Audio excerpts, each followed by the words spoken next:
básicamente, las piezas dentarias ustedes vienen repitiendo todo el tiempo lo mismo, pero evidentemente sí es cierto. Al momento de restaurar una pieza dentaria, ustedes lo que tienen que considerar es cuánto de fuerza masticatoria va a recibir, o sea, cuánto de impacto masticatorio va a recibir. En ese sentido, por ejemplo, existen piezas dentarias que están destinadas, por ejemplo, para la acción de cortar, otras para la acción de aplastar y triturar los alimentos. Entonces, la diferencia está en este sentido, ¿sí? Ustedes van a devolver uno de los elementos importantes, que es la pieza dentaria, para realizar la digestión mecánica, para que de esa forma se lleve a cabo la digestión química. Yo les quiero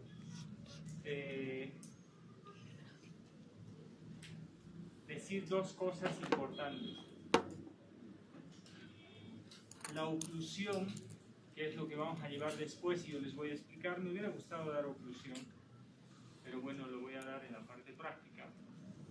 Entonces, vamos a llevar esa parte porque se va a trasladar al cuarto parcial. La oclusión se divide en dos. Cuando se voy a permitir quitar esto. Se llama, y esto tómenlo en cuenta porque esto lo van a manejar todo el tiempo a partir de ahora en el curso superior, todo el tiempo. Nosotros tenemos esquemas oclusales y básicamente los esquemas oclusales son tres. El esquema oclusal que se llama función de grupo, la oclusión orgánica y la oclusión balanceada bilateral. O sea, son tres. Esos tres recuérdenlo porque inclusive en posgrado van a volver a repetirles esto. O sea, después de que salgan odontólogos, hagan posgrado, entonces ahí les van a volver a repetir. Tenemos tres esquemas oclusales sobre los cuales ustedes van a devolver las piezas dentarias para que se lleve a cabo el ciclo masticatorio. Y estamos hablando de la oclusión orgánica, la oclusión que es función de grupo y la balanceada bilateral. ¿Sí? Son tres esquemas oclusales. Y ustedes tienen que escoger qué esquema oclusal le van a dar al paciente. ¿Y en función de qué? Por ejemplo, si son prótesis totales, ¿han visto esas prótesis totales que se llaman placas? Esas placas que son totales, por ejemplo, requieren una oclusión que sea balanceada bilateral, que tiene que tener un punto anterior y dos puntos posteriores de contacto en todos los movimientos para que tenga estabilidad y retención. La función de grupo quiere decir que en los movimientos de desoclusión varias piezas dentarias participen. ¿Está bien? Y la oclusión orgánica es la oclusión ideal. ¿Ustedes le van a devolver oclusión orgánica al paciente? No. Ustedes van a devolver la oclusión óptima, que es la mejor que le pueden dar al paciente dentro de los tipos de oclusión, y esa oclusión se puede aproximar a una oclusión orgánica. Entonces, básicamente tiene características, y hoy en día, como la información está en el internet y en todo lado, ustedes pueden buscar también un poco de esa información, porque este tema corresponde a fisiología de la oclusión. ¿Está bien? Pero para que entiendan esto, les quiero explicar algo. Siguiente asunto. ¿Cuál es la mejor oclusión? Es la pregunta. Pregúntense cuál es la mejor oclusión y la respuesta va a ser, para muchos autores, la que mejor desocluye. Esa es la. Ahora quiero que entiendan esto. Ustedes conocen el overjet y el overbite, ¿verdad? ¿Conocen? ¿No? ¿No conocen? ¿Todavía no conocen? Todavía no. Ah, ya, eso está bien. Les voy a explicar algo. El arco superior, si se fijan en esta foto de acá, el arco superior, el arco, es ligeramente más grande que el arco inferior, ¿sí o no? ¿Sí? Debido a eso, el arco superior se sobrepone sobre el arco inferior, ¿sí o no? ¿Sí? Y ahora fíjense esto, pero no se olviden, porque en anatomía dentaria les van a preguntar, en todo lado les van a preguntar esto. Todo lo que les estoy diciendo les va a preguntar en todo lado. Cuando se entrecruza, obviamente en algunos pacientes, no en todos los pacientes es igual, pero estamos hablando de lo que es ideal, lo que es fisiológico, ¿está bien? el arco superior debería sobreponerse sobre el arco inferior. Y hay un ligero entrecruzamiento, ¿cierto o no cierto? Sí. Listo. Entonces, cuando tú entrecruzas dos cosas en este sentido, estás dándole un desbordamiento vertical, porque es en sentido vertical, ¿sí o no? Eso se llama, ¿sí?, overbite. Entonces, lo van a encontrar con el nombre de desbordamiento vertical y desbordamiento horizontal. Ahora quiero invitarles a ustedes a que miren esto. ¿Entrecruza o no entrecruza? Entrecruza, ¿no? 1 a 2 milímetros o 2 a 3 milímetros entrecruza en el sector anterior, y en el sector posterior es un poquito menos. ¿Está bien? Entonces, eso se llama overbite. Y el overjet, fíjense que cuando los dientes se entrecruzan, tenemos nosotros un desbordamiento vertical, pero también tenemos un desbordamiento en sentido horizontal. ¿Se entiende? ¿Han visto de esos pacientes que los dientes están así, separados? Entonces, ¿cómo estará el desbordamiento horizontal aquí? Miren, desde este punto hasta este punto hay harto, ¿no? Pero fíjense que en este caso no es así, porque esta oclusión está bastante buena, ¿ven? Tenemos un desbordamiento vertical y tenemos un desbordamiento horizontal en este sentido. ¿Se entiende? A eso se le llama también overjet u overbite. Para mí es desbordamiento vertical y horizontal. ¿Por qué me he metido a explicarles esto? Por la siguiente razón. ¿Cuál es la mejor oclusión? La que mejor desocluye. ¿Qué quiere decir eso? Yo les invito a que todos hagan esto conmigo. Que cuando nosotros cerremos la boca y hagamos este contacto de oclusión, ¿sí? Bueno, no sé si todos van a poder hacerlo, pero háganlo sin quitarse los barbijos. Muerdan.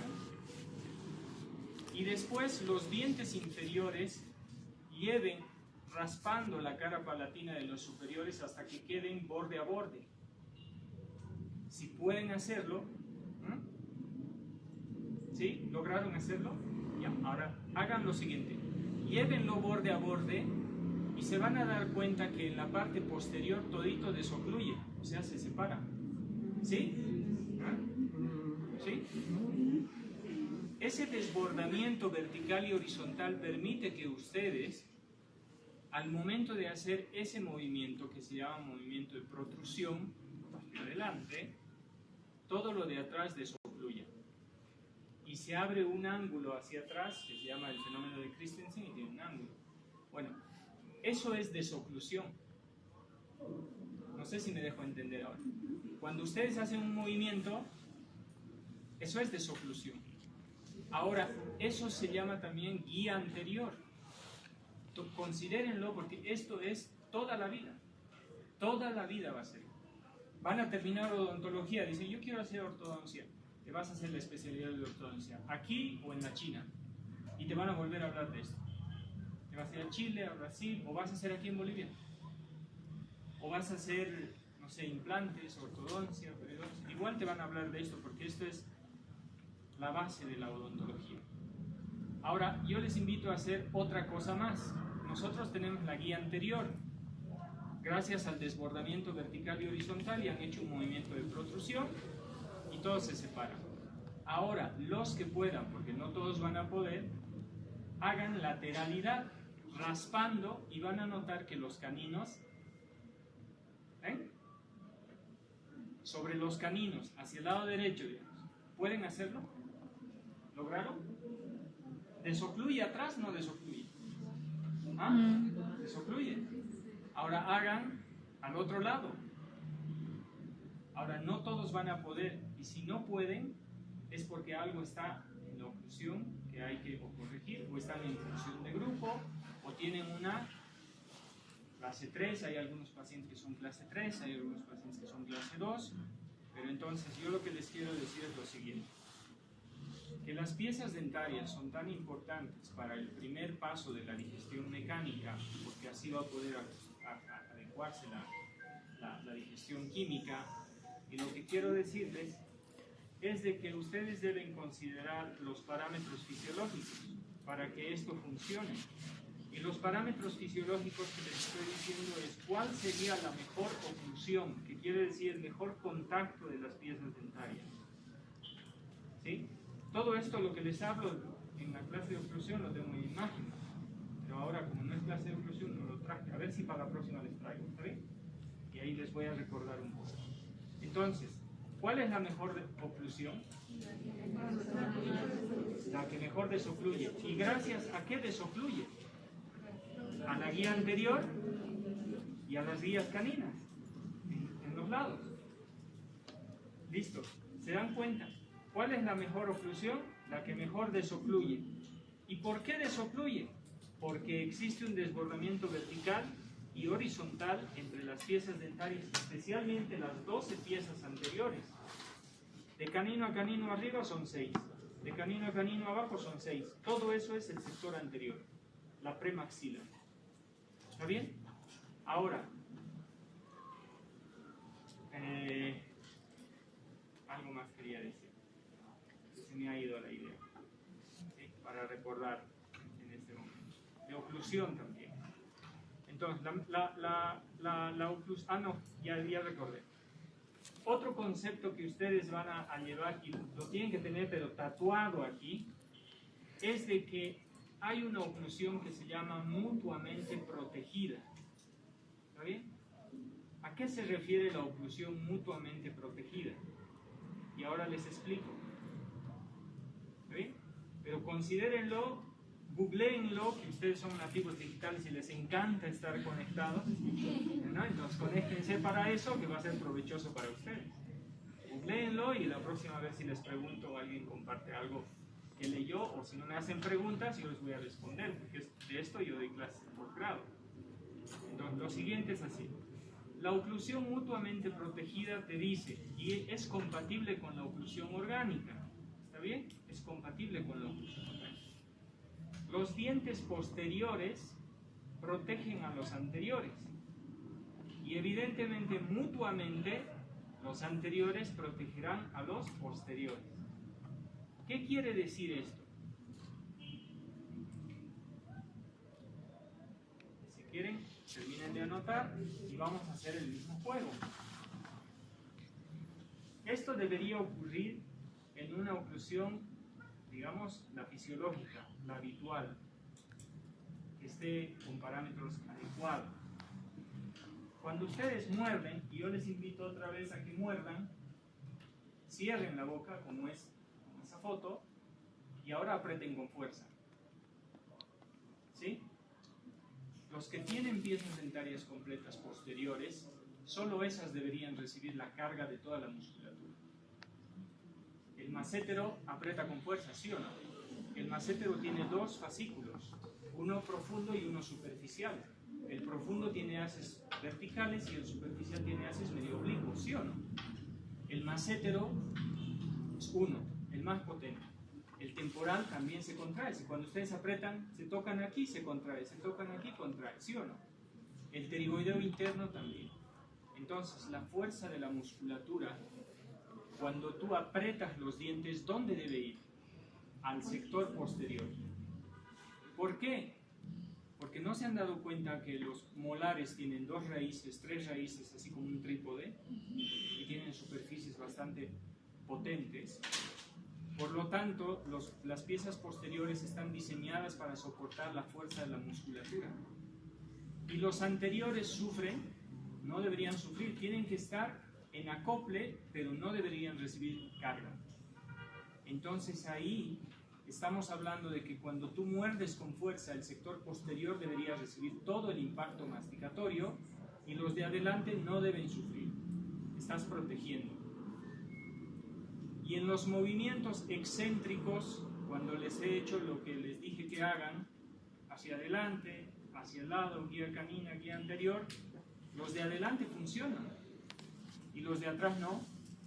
Entonces eso se llama oclusión mutuamente protegida y eso es lo que tienen que devolver en sus pacientes, ¿está bien? Ya. ¿Por qué? Sí. ¿Qué pasaría si una persona de la tercera edad ya no tiene los posteriores, Sí. solo tiene los anteriores? Sí. Entonces la fuerza sería en los anteriores. Sí. Lo que sucede en ese caso es de que el diseño está hecho para que trabajen ¿cuántas piezas? 32. Entonces, si tú tienes un trabajo hecho para 32 hombres o mujeres y tú les haces trabajar a 4, ¿cómo van a quedar en el tiempo? Mal. Entonces, tienes que devolver porque el diseño del trabajo está hecho. Ahora, puede ocurrir un montón de cosas. Cuando tú apretas y los dientes se pueden inclinar o se abren, ¿no? O se desgastan más rápido. Aunque no crean, yo tengo casos en los que ha pasado eso. No tienen dientes posteriores y aquí adelante tampoco tenían los caninos. Les han puesto 3 implantes acá adelante, pero no le han devuelto el componente posterior. Y aquí les cuento esto por la siguiente razón. El implante tenía una dirección muy oblicua y ha recibido un impacto masticatorio. Y como no tenía dientes posteriores, ha recibido fatiga. ¿Qué ha pasado con los implantes? ¿Los ha perdido? No, se han fracturado. Yo tengo el caso, eso muestro en posgrado. Alguna vez a ver si les muestro, pero bueno, eso ya está. Se han fracturado. ¿Qué es lo que yo he tenido que hacer? Retirar los implantes fracturados, he hecho regeneración ósea, y luego le voy a colocar implantes, de nuevo. Pero esa paciente tiene que comprender que si no devuelve los dientes de atrás, está en desequilibrio. Y va a ocurrir lo mismo, porque el metal, el titanio, igual sufre fatiga. Y lo describen los libros. Bueno, el punto es el siguiente. ¿Por qué les he explicado esta pequeña parte que es una introducción de lo que es oclusión? Es porque todo eso lo que les he dicho, ahora sí tendría sentido, ¿sí? Y espero que lo tenga, cuando decimos que la acción de cortar está en el sector anterior. Y lo que es aplastar y triturar estaría en el sector posterior. Entonces, de ahí tú dices, los incisivos centrales sirven para cortar, los laterales para cortar, los caninos para desgarrar y los molares para triturar. Solamente comprendiendo de que existe un desbordamiento vertical y un funcionamiento, ¿sí?, de las piezas de entrada, inclusive por las alturas cuspidias que tienen y el engranaje que tienen, que ustedes tienen que devolver, y entendiendo la oclusión mutuamente protegida, todo eso, entonces recién esto se hace relevante, ¿no? Porque si no es como decir, bueno, los dientes anteriores cortan, caninos desgarran, los trituran, pero lo que nosotros debemos hacer es comprender esto cuando entra en función, ¿sí? Y después vamos a entender cuando entre inclusive en parafunción, cuando hablamos de bruxismo, apretamiento dental, el bruxismo que puede ser céntrico, excéntrico. Entonces esa parte tienen que empezar a ver, ¿está bien? Ahora, esto se da gracias a que existen movimientos rítmicos de apertura, cierre, lateralidad y protrusión. ¿Ven? El ciclo masticatorio. Pero lo que ustedes, la tarea más difícil que tienen ustedes y todos los colegas, es devolverle lo más parecido a una oclusión orgánica. O sea, lo más parecido a una oclusión mutuamente protegida. ¿Para qué? Para que haga esto. ¿Está bien? El primer paso de la digestión, que es mecánica.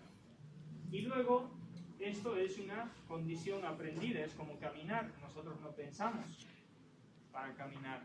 Es un acto aprendido del sistema nervioso y muscular. Y el acto de masticación es lo mismo. Y la deglución también es lo mismo.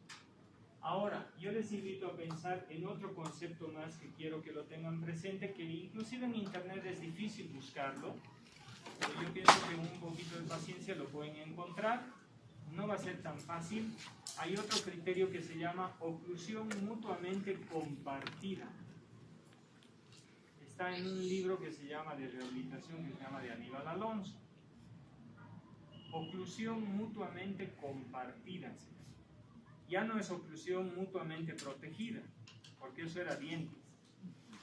La oclusión mutuamente compartida quiere decir que todas las estructuras del sistema nático comparten en cierto grado el ciclo masticatorio, el acto masticatorio.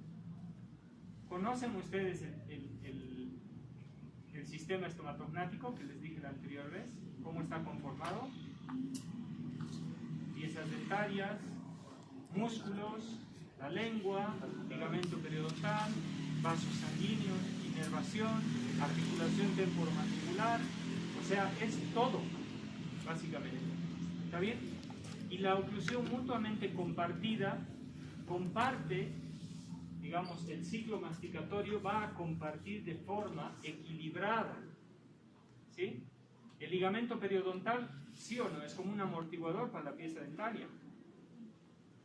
Una pieza dentaria molar se intruye aproximadamente entre 12 a 25, 30 micras. Un incisivo, una pieza anterior, entre 70 a 60 micras. Y la recuperación elástica después de que se intruye, o sea, tarda un poco, no es tan rápido. ¿Está bien? Entonces se intruyen la pieza. ¿Sí? Bueno, entonces, la mutuamente protegida es una cosa y la mutuamente compartida es que el ligamento periodontal, las piezas dentarias, la articulación, ¿se han dado cuenta que la articulación también presiona un poco? Entonces, el disco articular tiene que estar bien posicionado, que eso también lo vamos a ver en fisiología de la oclusión, tanto en la parte teórica como en la parte práctica, que vamos a llevar especialmente conmigo. Entonces, esto es lo que hace de que funcione todo este sistema para que se produzca. O sea, tanta vuelta le he dado para que espero que les sirva un poco de ir relacionándose con eso, con esos términos que son de toda la vida, de toda la vida, ¿no? Bueno, entonces acá esto es indiscutible y en todos los libros lo van a ver. Tenemos un componente anterior, piezas dentarias anteriores, 6 superiores, 6 inferiores, ¿sí o no? Un componente posterior, piezas dentarias posteriores. Un componente muscular y un componente articular. Entonces, ¿cuántos tenemos? 4. Piezas dentarias anteriores, piezas dentarias posteriores, el componente muscular y la articulación temporomandibular. Todo eso trabaja con un solo objetivo: dar la mejor nutrición. Bueno, aparte que lo que debemos consumir tiene que ser lo adecuado, pero por lo menos esta parte tiene que hacer el trabajo de trituración y formación de un bolo alimenticio lo más adecuadamente posible para que el organismo en su estado general se mantenga lo más saludable posible. Ahora, esto en personas jóvenes no pasa, pero cuando tengan 50, 55 años ya se empiezan a notar las cosas, ¿no? Entonces ahí es, y esos pacientes ustedes van a tener. Ahora, a tu pregunta, lo que me decías, entonces, es vital que devuelvan piezas dentarias posteriores, no necesariamente con implantes. Pueden devolverlo con una prótesis removible, pero bien hecha, una prótesis que es removible, que puede ser de cromo, puede ser plástica, pero lo ideal es que tengas la mayor cantidad de piezas dentarias para que la distribución de las fuerzas sean lo más equilibradas posibles y no sufran algunas piezas más que otras, ¿no? Y no, luego las consecuencias se van viendo. Y es distinta las consecuencias para distintos pacientes, ¿no? Entonces, de ahí, las prótesis, por ejemplo, removibles, devuelven a un 50% la eficacia masticatoria. La prótesis fija devolverá un poquito más y los implantes es lo que se aproxima lo más a la pieza dentaria, ¿no? 95, 97, 98%. ¿Sí? Para algunos 90, 95. La pieza dentaria es la única, si está bien acomodada, que tiene un 100% de eficacia masticatoria, siempre y cuando las cúspides estén a buena altura, esté bien, ¿no? Pero después la eficacia masticatoria tiende a disminuir. Y si es con prótesis, al 50%. Y así los pacientes viven con lo que ustedes les van a hacer. Entonces, bueno, el ciclo masticatorio, ahora ya sabemos, hay apertura, hay cierre, donde va a haber incisión, aplastamiento, trituración. Gracias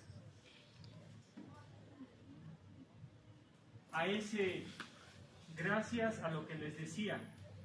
Les voy a decir algo más de oclusión para que quede completo un poco el concepto. Y esos términos no los olviden, búsquenlos, googleenlos, porque es de toda la vida la epilepsia. Aníbal Alonso, por ejemplo, tiene un libro exclusivamente que para que se produzca el ciclo masticatorio que acabo de mostrarles, necesitamos axialidad, necesitamos desoclusión. Ya saben lo que es desoclusión, ¿no?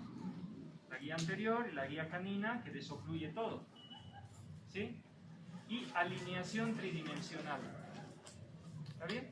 Tres cosas: alineación tridimensional, axialidad y desoclusión. Él parte de la desoclusión para todos sus principios de rehabilitación. Es una filosofía de trabajo. ¿Está bien? ¿Qué quiere decir axialidad, por si acaso? Que la pieza dentaria tiene unas ligeras angulaciones donde la fuerza debe ser dirigida sobre el eje del diente. ¿Se dan cuenta? Por eso van a llevar en anatomía dentaria que hay cúspides fundamentales, ¿verdad? Hay cúspides de trabajo y hay cúspides de no trabajo. También se les llama cúspide fundamental, ¿sí?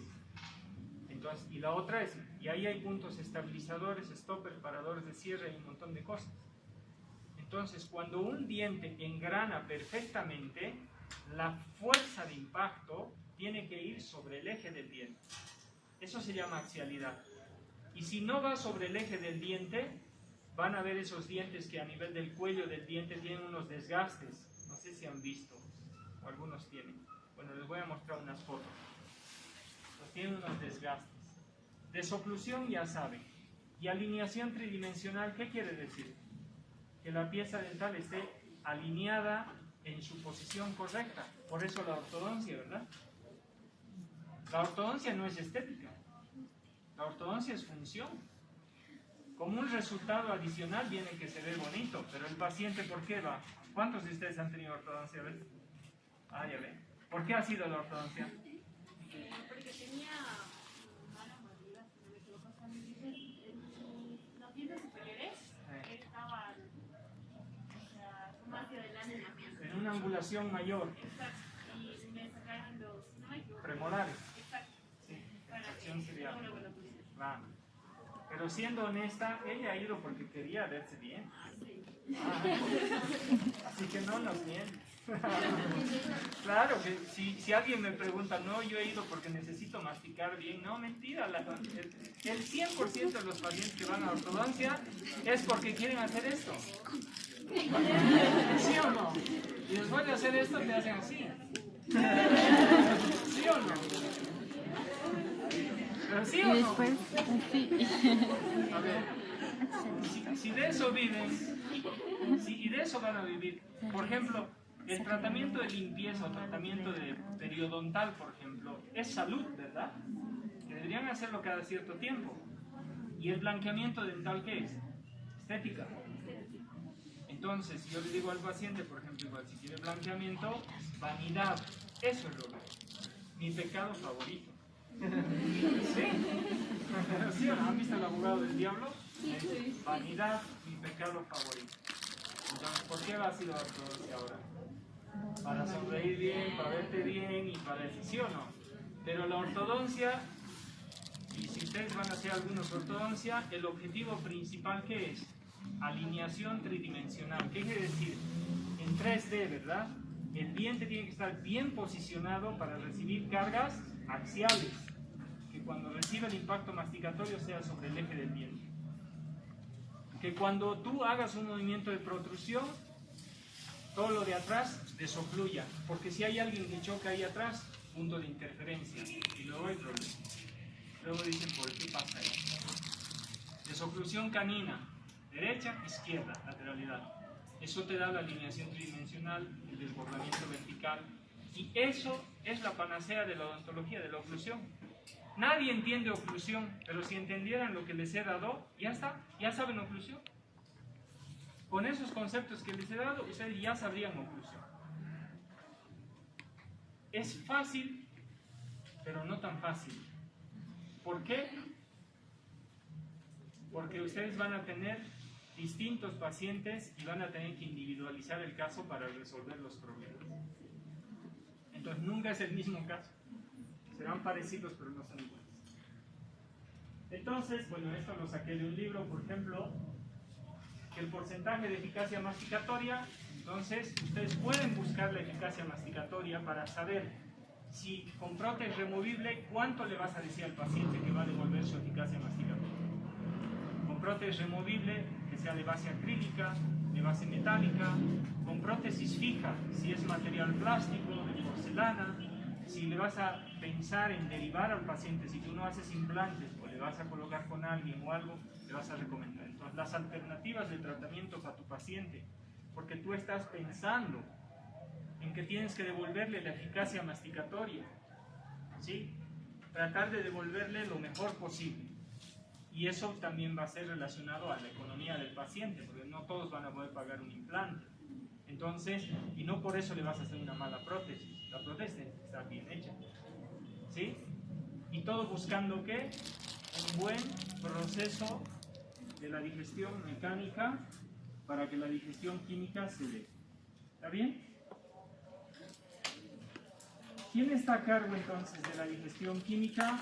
En cavidad bucal tenemos la tialina, ¿verdad? O sea, después de que ustedes ya han comprendido de que tienen que devolver las piezas dentarias con todas esas características, una oclusión lo más parecida a una oclusión orgánica, entonces luego entendemos que la digestión química tiene que darse sobre estructuras bien trituradas y van a actuar ahí la tialina, ¿verdad? Que es la amilasa salival que va a degradar los almidones, y la lipasa salival, porque hay una lipasa pancreática. En el páncreas también va a secretar una enzima. Por lo tanto, tenemos enzimas que van a empezar a atacar. Una los almidones y la lipasa los lípidos. ¿Está bien? Ácidos grasos. Por lo tanto, esto es solamente para que recuerden que tenemos las glándulas salivales que tienen un origen ectodérmico, se forman por proliferación del epitelio hacia el mesénquima, por invaginación, y eso ustedes ya lo conocen. Y estas glándulas están adosadas para facilitar precisamente, ustedes tienen que detectar especialmente un paciente que hay mucho, que es el diabético. El diabético, es difícil que ustedes no tengan un paciente diabético, sí o sí van a tener. Y ese paciente diabético tiene que tener una mejor higiene bucal. ¿Por qué? Porque tiene problemas y alteraciones a largo plazo. Por más controlado que esté, el paciente diabético tiene complicaciones a largo plazo, que es la microangiopatía diabética, la nefropatía diabética, la retinopatía diabética. Y la alteración de vasos y nervios es la peor. ¿Por qué? Porque eso es lo que daña todo. Si todo nuestro organismo se reconstruye gracias a la irrigación, ¿sí o no? ¿Por qué cicatrizan las heridas? Porque tienen sangre, una buena circulación ahí, capilares. Eso está alterado en el paciente diabético en el tiempo. No importa si está bien controlado. Si está bien controlado, entonces avanza más lento, pero avanza. Si está descontrolado, avanza más rápido. Ya está. Pero eso avanza en un paciente diabético. Por lo tanto, el paciente diabético tiene tendencia a una menor secreción en algunos casos, no siempre es así, pero tiene serostomía. Y ustedes saben que el bolo alimenticio se va a formar gracias a la secreción de este jugo digestivo que se llama saliva. ¿Está bien? La saliva es un jugo digestivo. ¿Cuánto de saliva producimos al día? Pregunta de examen. ¿Cuánto?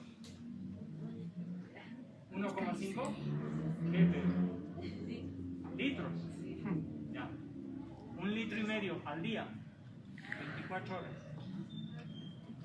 Ya. Miren, entre 800 y 1500 ml, que sería el 1,5 litros de saliva. ¿Sí? ¿Y la saliva qué te ayuda? Te ayuda primero a proteger la mucosa de la cavidad bucal. Te ayuda a formar el bolo alimenticio.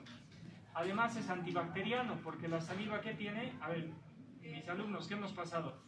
Las mucosas, inmunología hemos pasado. ¿Qué tienen las mucosas y la saliva? ¿Que mata bacterias? Pregunta de examen, ¿va a ser eso? No, la saliva ¿qué tenía? Con lisosima. ustedes me hacen quedar mal. Recién he dicho, las mucosas tienen lisocima. Y el ion tiocianato. Pregunta de examen, ¿no? Sí, ¿no? Y ella está ahí frente a sí, yo tengo la imagen. No voy a preguntar. Bueno, a ver, entonces la saliva tiene un montón de funciones y ustedes tienen que saber si hay algún paciente que tiene un déficit en la producción de saliva. Bueno, la formación del bolo alimenticio está alterada, los tejidos pueden ulcerarse más fácil, tienen un montón de cosas, mayor tendencia a la caries, entonces hay que controlarlos más. No le puedes decir, usted tiene que acudir cada año a su consulta para hacer un mantenimiento para que se mantenga con salud. Tiene que ser cada 6 meses, ahí sí o sí, ¿no? Ahora, si el paciente es muy higiénico y se mantiene bien, ya cada 8 o cada 10, pero que no pase del año. Entonces, ustedes recomiendan eso, ¿sí? Según lo que el paciente tenga un mayor o menor. Ahora, su función de ustedes es decirle al paciente. Si el paciente hace caso o no hace caso, y es un problema de él también. ¿Está bien? Entonces, la saliva que se produce entre 800 ml a 1500 ml en el día, ¿sí? No es lo mismo la secreción diurna que la nocturna. ¿Sí o no? ¿En el día producimos más saliva que en la noche? ¿O en la noche producimos más saliva que en el día? En el día. ¿En el día? Claro. A ver, ¿se han dado cuenta que, a ver, las mujeres, por ejemplo, ¿se han dado cuenta que amanecemos con un mal aliento? ¿Sí o no? ¿No? ¿Nunca se han percatado? Ay, nosotras no. A ver, seamos honestos, los varones nomás despertamos con olor a rosas, pero... ¿Sí o no? A ver, si tu cavidad bucal no deglute todo el tiempo en la noche, durante el periodo del sueño, entonces es como un agua estancada al día siguiente y huele mal. Bueno, si no se han olido, huélanse. Claro, si huele mal, entonces la saliva, ¿qué te ayuda? Otra cosa, ¿no hacen esto cuando comen? ¿No? La lengua pasa por todo lado y dices, creo que mejor me compro un chicle. ¿Sí o no? ¿Qué se llama eso? Autobarrido, autolimpieza, ¿sí o no? Y eso con ayuda de quién hace eso, con ayuda de la saliva. Entonces la saliva tiene un montón de funciones, que si en algunos pacientes como la diabetes tiene un poquito de serostomía o el síndrome de Sjögren, yo he visto 2 pacientes con síndrome de Sjögren. ¿Sí? ¿Por qué algunas personas o algunos niños cuando duermen botan saliva y no se quedan? No, eso es cuando ha llegado a su NREM demasiado profundo. Los periodos del sueño, ¿han visto en farmacología? ¿Sí? Son 4, ¿no ve? Listo, han llegado a la cúspide ahí. Y no le ocurre solo a los niños, ¿no? A mí también ayer estaba ahí. Y luego, ¿sí? Bueno, eso ocurre cuando tienen el sueño demasiado profundo. O sea, cuando alcanzaste un nivel del sueño tan profundo que te impide cerrar la boca. Ahí los músculos orbiculares, por ejemplo, que están en un tono, y eso, no sé si recuerdan, no es lo mismo la contracción tetánica que el tono muscular. ¿Recuerdan el tono muscular que les decía? El tono muscular es el siguiente. Miren, para yo mantener el cuello erguido, y todos ustedes están manteniendo el cuello erguido, no hay contracción tetánica. Si yo hago esto con mi poderoso bíceps, bueno, no había visto, ¿dónde están? Tengo que ir al gimnasio y hace rato que me doy vueltas. Bueno, cuando yo contraigo esto y lo mantengo así contraído, eso es contracción tetánica. Pero esto, para mantener el cuello erguido y para mantener la mandíbula que no se te caiga, ¿no? Cuando ves a alguien, ¿sí? de distraído, entonces hay un intercalamiento del uso neuromuscular que hace que tengas un tono muscular. Entonces cuando duermes, ese tono se apaga. Ese tono, que debería mantenerte la boca cerrada, se desactiva y se abre tu boca. Y luego y cuando ves a tu... También, ¿no?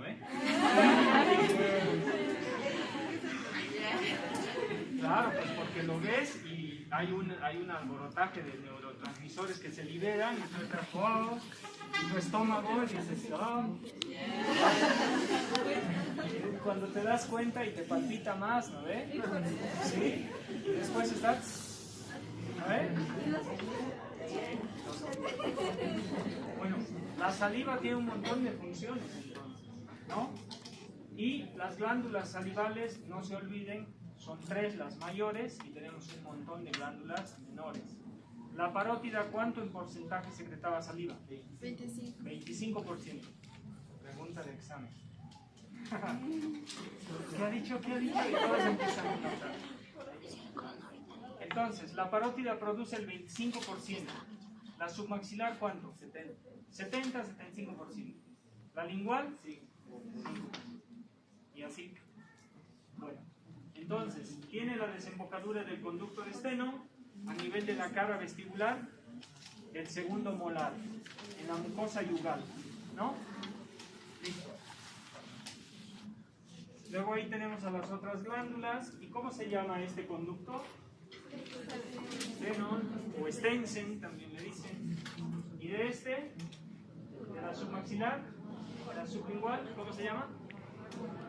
De Wharton. ¿Y de la sublingual? ¿Ah?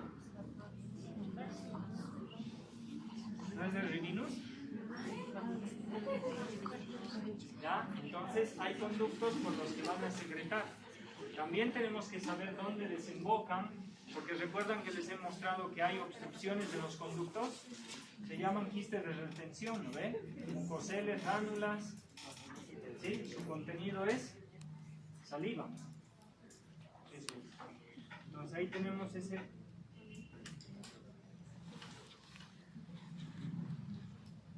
Y bueno, ahí va. Ahí está. Varía un poco los datos, pero siempre aproximadamente un 25, 60 y 10% en nuestros libros. En otros, mantienen en 20, a este le dan 70, ¿sí? Y este se mantiene en 10. Pero ahí faltan 5% de las glándulas salivales menores, porque las salivales menores también producen una cantidad, que es mucho menor, por supuesto, ¿no? El pH de la saliva, 6 a 7 pH. Si es tendencia más ácido, y ustedes se preguntarán, ¿y por qué este paciente tiene más índice de caries y este otro no tiene caries? ¿Han visto? ¿Sí? Hay algunas personas que no se cuidan mucho, pero no tienen caries. Y hay otras personas que se cuidan, entonces tienen caries. La incidencia de caries tiene que ver a veces con el pH. Y eso vamos a hablar, por ejemplo, un pH por debajo de 5.5 tiende a desmineralizar. ¿Y qué es la caries? Si no es un proceso de desmineralización.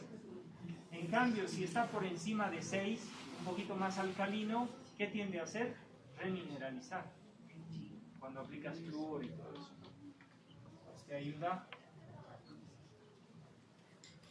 ¿Recuerdan histología? No. Sí.